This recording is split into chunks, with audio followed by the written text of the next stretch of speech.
Welcome back to the deep dive. Okay, so you know that feeling, right? That internal groan when you look at your to-do list, and there's that task, the one you absolutely dread. It's pretty universal, that struggle with motivation, especially for the really unpleasant stuff. We all deal with it. So today, we're doing a deep dive, but focusing on just one really powerful source. It's called the discipline of unwilling running. And our mission, really, is to unpack this pretty counterintuitive idea it presents. Why running when you really don't want to?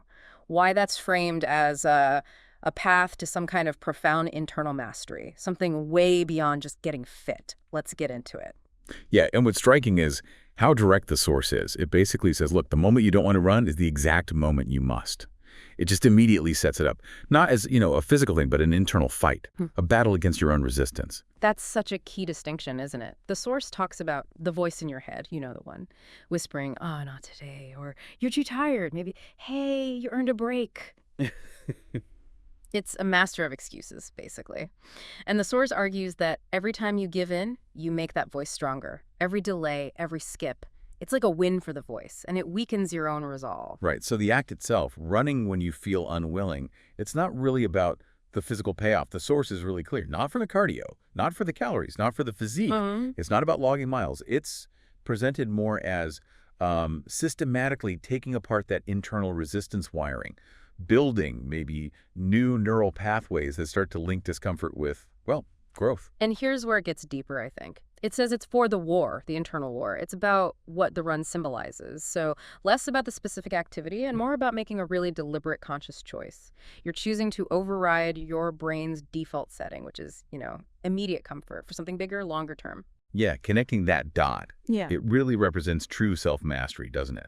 Kind of profound discipline. It's like a declaration of inner power. Yeah. You choosing action over just feeling comfortable, movement over just stagnating. You're basically declaring, okay, I'm in control here, not my mood right now, not my feelings, definitely not my excuses, I am. And, this actually lines up pretty well with some modern behavioral psychology ideas. This idea that acting against an urge can actually weaken its hold on you over time. And the source uses that example of the 5 a.m. run, right? When it's dark, the world's asleep. That's the run, it says, that forges champions. That's what separates those who merely intend from those who truly commit. I mean, it's easy to run when it's nice out, when you feel great. But when your legs are heavy, your mind's tired, you're just not feeling it. That's when, according to the source, you become something more. That's the upgrade moment. And the promise there is quite profound, isn't it? The transformation. If you want confidence, real discipline, genuine self-respect, the advice is pretty stark. Just run when you don't want to. You come back, it says, not just sweaty or out of breath, but transformed. Every drop of sweat is even described as a drop of weakness leaving your body. It's about building this core resilience that then, hopefully, spills over into everything else you face. Yeah, and some of the lines are just, well, brutally honest. Things like, your goals don't care how you feel, or your competition isn't tired, and this one, and the life you want is sitting behind that run you almost skipped.